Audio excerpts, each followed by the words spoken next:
এতগুলো দিন থাকতে জুমার দিনের এত ফজিলত কেন? কারণ এই দিনে আল্লাহ তাআলা আদম আলাইহিস সালামকে তৈরি করেছেন।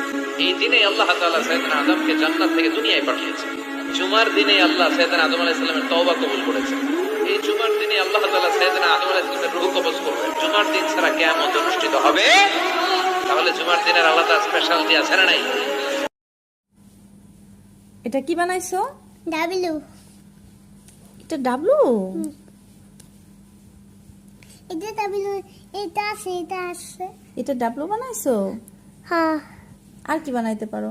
আই এ বি বানাও তো দেখি। এ বানাও। এ।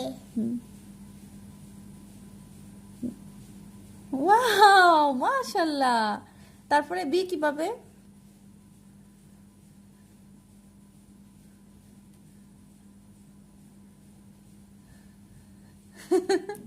আর কি বানাইতে পারো? আসছি।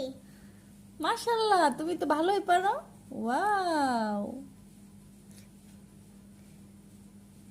দেখো